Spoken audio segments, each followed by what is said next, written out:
FM Live Drama. Hello mga idol! Itago niyo na lang po ako sa pangalang Ella. 28 years old, from Cabanatuan City. Laki ako sa probinsya mga idol. Pero sa kasalukuyan, dito na ako naninirahan sa Maynila at nagtatrabaho bilang isang licensed physician. Lumaki ako sa hirap mga idol. Kaya wala akong ginusto kundi makaahon sa ganitong buhay at mabigyan ng magandang bahay ang pamilya ko sa probinsya. Kaya nga kahit kayod kalabaw ako, okay lang sa akin yun. Ang importante, maging maginhawa ang buhay nila. Pero ang kapalit nito, hindi na ako madalas makauwi sa probinsya mga idol. Maraming salamat po sa pagtanggap ng kwento ko. Muli ito po si Ella. And I thank you.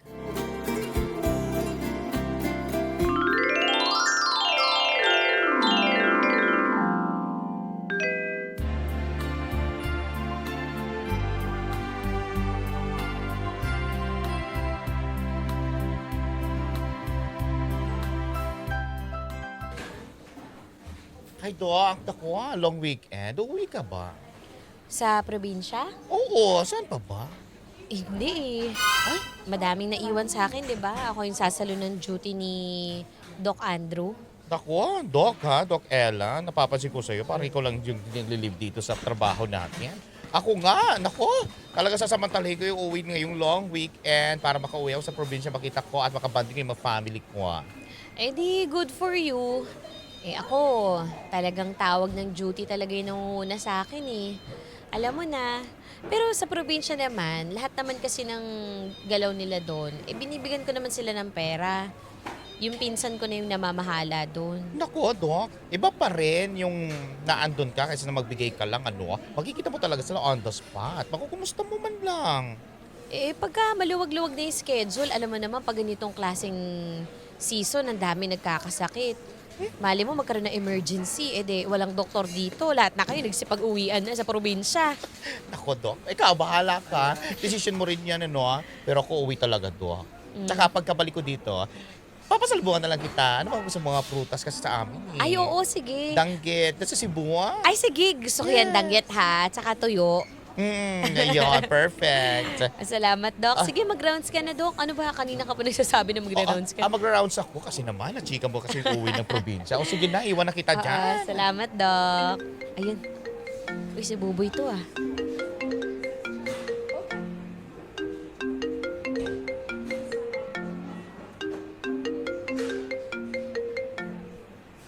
Hello? Hello, Ate Ella. Oh, boy. Bakit? Napatawag ka? Importante lang baka mabala ko kayo. Bakit? Tungkol po kay Cho Rome. Oh, ano nangyari kay tatay? Nasa ospital po siya. Ha? Bakit? Ano nangyari sa kanya? Basta, kung maaari, puntahan nyo na lang ho dito sa probinsya. Nako, sandali, emergency. Susubukan ko ha. Sige. Subukan ko magpaalam. I-text kita kaagad, ha? Sige, sunsunduin na lang ho kita sa terminal siguro, Ate Oo. Ella. Anong kailangan nyo? Wala naman po nasabi. Basta, ang sabi kasi ni Chedeli, kailangan doon na umuwi ka muna para ma-check mo si Cho Rome. Sige. Padalhan kita ng pera ha, para pang-admit ni tatay dyan. Sige po, Ate Ella. Salamat po. Text kita.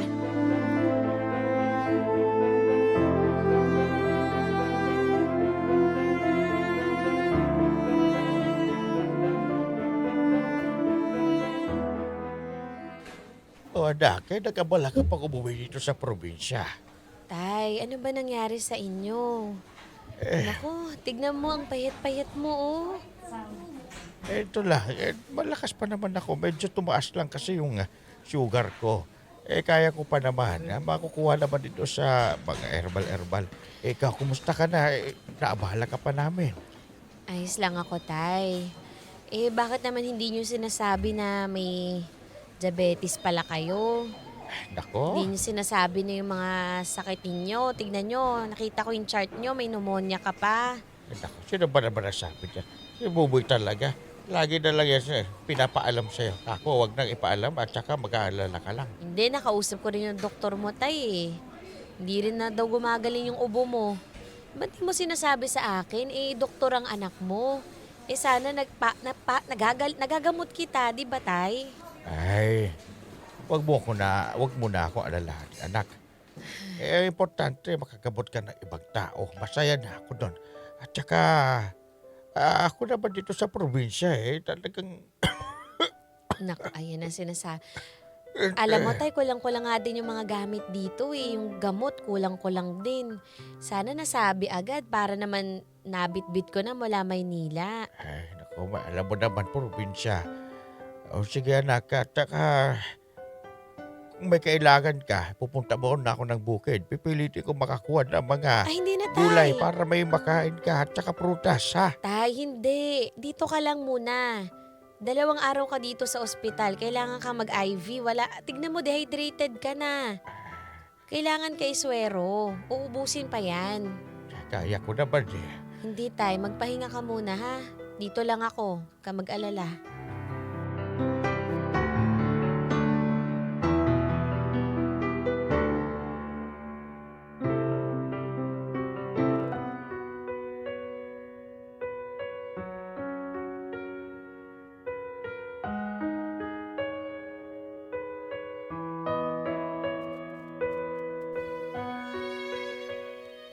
Gulat na gulat ako na makita yung tatay ko na halos butot balat na, mga idol.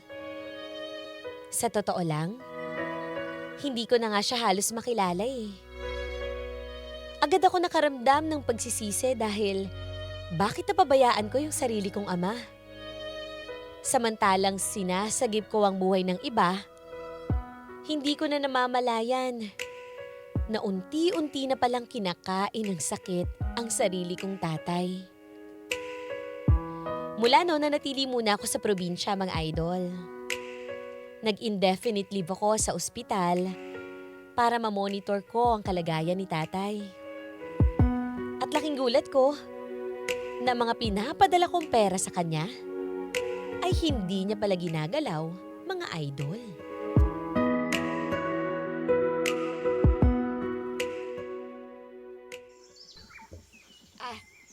Romy!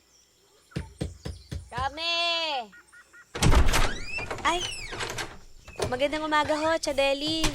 Ay, magandang umaga, Ella. Ang tatay mo? Natutulog pa ho eh. Malakas kasi yung gamot niya para dun sa pneumonia, inantok. Ganon. O ito kunin mo. Ay, pakibuhat nga, saglit. Ang dami naman ho niyan. Ito mangga, rambutan, lansones. Pakain mo sa tatay mo, ha? Mamaya mamimitas pa ako. Meron kaming langka. Kaso nakabalot pa saan, hindi ko pa makuha. Papapitas ko pa kay Buboy. Salamat ho, Sana po hindi na kayo nag-abala. Hindi, okay lang.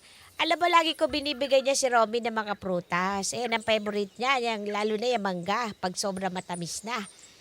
Alam mo kasi ang tatay mo, lagi rin kami binibigyan niya ng mga itlog, yung sa mga manok niya. Tsaka, basta, ang dami tutulong ng tatay mo rito. Akala mo talaga, chairman siya dito sa lugar natin eh. Babait ang tatay mo, Ella. Lagi nga niya pinagmamalaki doktor ka nga raw. Tsaka pinapaabangan ka lagi sa anak ko kung sakaling uuwi ka. Isundoy ka daw sa tricycle niya. Ganun ho ba?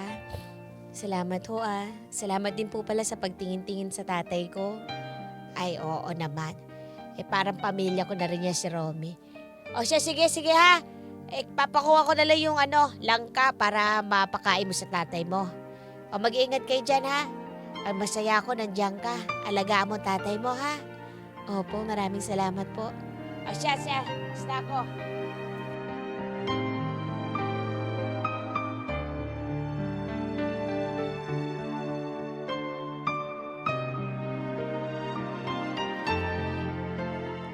O anak, kwentan mo naman ako sa pagiging doktor mo doon sa Maynila. Um, ano ba ang gusto niyong kwento, Tay? Sa Maynila kasi busy-busy dun eh. Maya't maya may pasyente, emergency man o hindi. Ako lagi dun, duty. Ay, baka wala ka ng oras sa, sa buhay mo.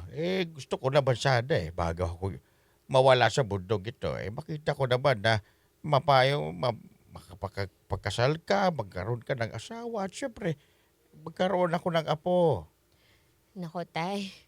Malabo pa yan. Wala pa sa isip kong mag-asawa. Tsaka marami pa akong gustong gawin eh. Tingnan mo nga tayo. Sana pala maaga ako nakauwi dito. Para naman sa ganun, naagapan ko yung ibang sakit mo. Hindi ko naman alam na ganyan na yung kalagayan mo eh. Di man lang sinasabi sa akin ni Buboy. Anak, alam mo, yung nakita ko pa lang pagiging matagumpay mo sa buhay, masaya na ako doon.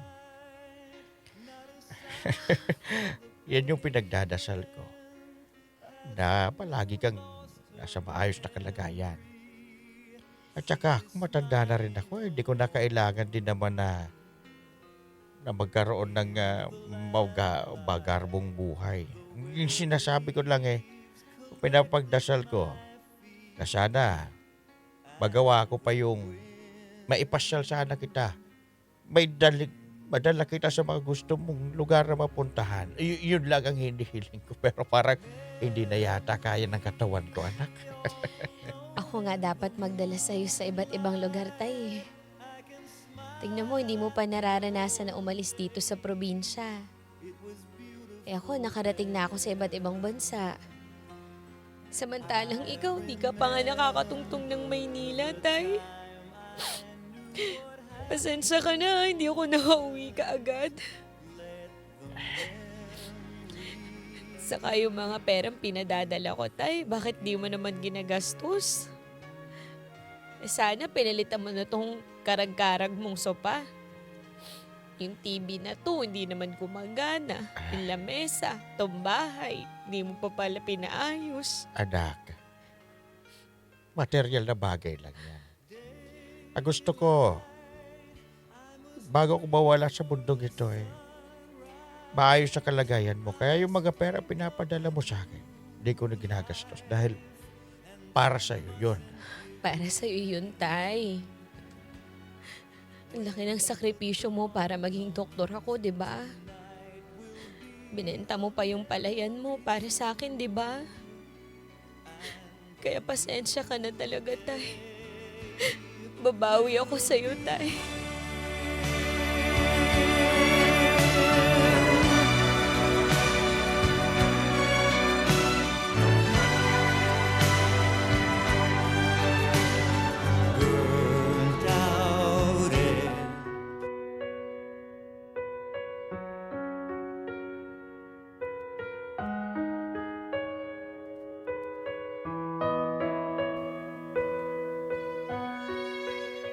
Pagtapos ng pag-uusap namin na yun ni Tatay, pumanaw na din siya kinabukasan, mga idol.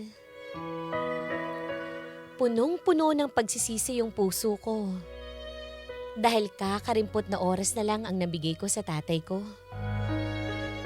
Pero alam nyo, maaliwalas yung mukha ni Tatay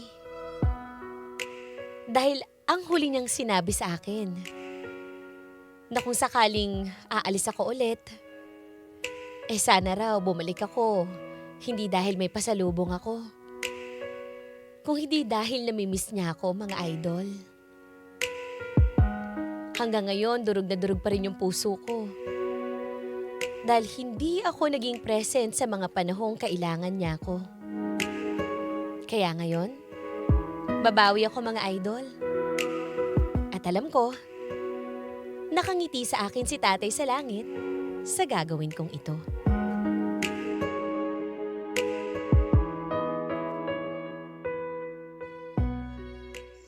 Sige ho, salamat po Sa susunod, check upin ko naman yung mata nyo, ha? Salamat. Doc Ella. Uy, ano? Nakapunta ka na dun sa kabilang baryo? Oo, binigyan nga ako ng maraming mangga. Ito, pinagbalatan kita. Hinog na mangga to. Uy, salamat, Dok. Alam mo, Doc Ella, talaga naman, nako, tama yung naging desisyon ko na sumama sa'yo dito, maging volunteer sa lugar ninyo. Napakaganda at napaka-aliwalas ng hangin at saka panahon. Diba, sabi ko sa'yo salamat talaga, Dok ha. Utang na loob ko sa'yo to. Kahit wala naman kaming mabibigay sa'yo ng kahit na ano.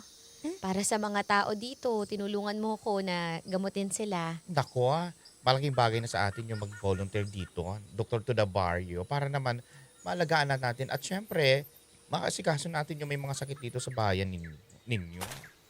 Ay, ayan si Chadeli, kapitbahay namin yan. Ay, hello po, magandang hapon po. Dok, maraming salamat ha. Sabi ng pinsan ko, ikaw raw yung gumabot sa kanya. Ang galing mo raw maglilis ng sugat niya. Ay, nako. Ay, dahil dyan, ito binigyan kita ng ito, gatas ito ng kalabaw namin. Ay, naku, madami na pong binigay dito sa amin. May saging at saka may mga mangga pa. Saan naman namin ilalagay yan? Ay, masarap ito. Hindi, sige, papakuha ko doon sa asawa ng anak ko. Ibalot na maigi, ha? Anak ko, di ba, sige. Kasi sayang naman tanggan yung grasya, di ba po? Salamat ho, Chadeli, ha? Ay, Diyos ko, mas maraming salamat sa'yo, ha? Sigurado ako, tuwan-tuwa talaga to si Romy. Dahil itong pangarap niya, Dito ka mag-doktor sa lugar natin. Ngayon, ang dami mo na nagamot. Mukhang bibigyan ka na ng mga tao. Hindi ka naniningil. Diyos ko, hindi ka ba maghihirap niyan? Hindi naman ho. Ganun po talaga yung buhay naming volunteer. Ay, salamat. Ay, napakabuti ninyo. Oy, Romy, itong anak mo.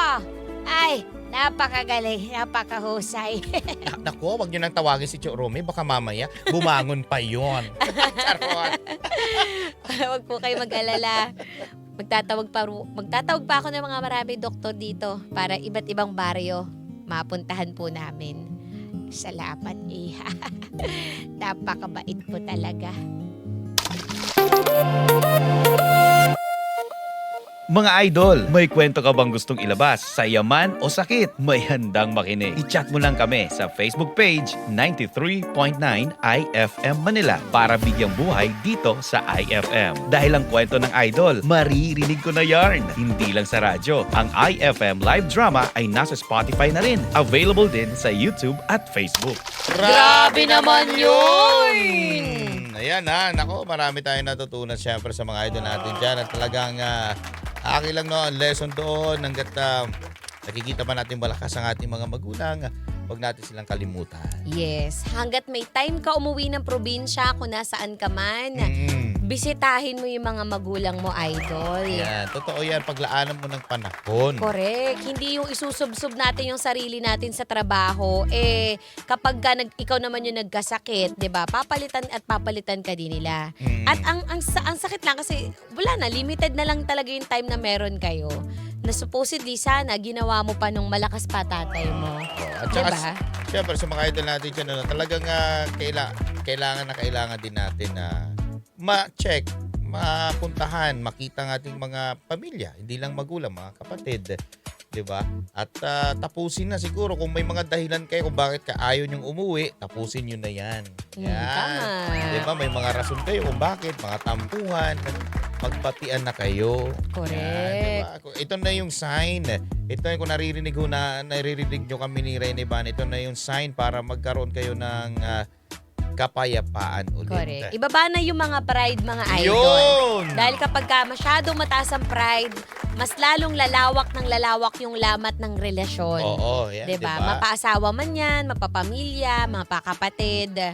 Yun lang yung tandaan natin, mga idol. Kailan pa kayo pupunta doon pag nasa kabaong na yung magulang ninyo? Yes. Yung kapag dadalaw na ba kayo ng November 1 na Oo, lang. yun, di ba? Nakakalungkot yun Yes. Uuwi ka sa pamilya mo dahil patay na ang isang miyembro ng pamilya mo. Parang ang hirap naman nun. Mas masaya pa rin na reunion na andun magkasama-sama kayo. Di ba? Yes, yung nakikita mo pa silang tumatawa. Ayan. Naririnig mo pa yung tawa nila at sabay-sabay pa rin kayong kumakain. Yun, huwag nyo nang hintayin yung panahon na yun. Dapat ngayon pa lang, kung may chance, may oras, may panahon, umuwi, makipagkwentuhan at makita pamilya mo, gawin mo. Yes. Saktong-sakto. Oh, long weekend Long ngayon weekend. Pupunta ka ng probinsya. Umuwi ka na ngayon, Idol. Oh, bakasyon. Bakasyon. Doon ka naman magbakasyon. Ikaw naman ang bumisita sa kanila. Bago sila ang dumalaw sa'yo kapag kaluluwa na yan. Diba? Huwag naman sana. Ate! Anong FM station ang pinapakinggan mo? IFM! Ano ulit? IFM! Ano?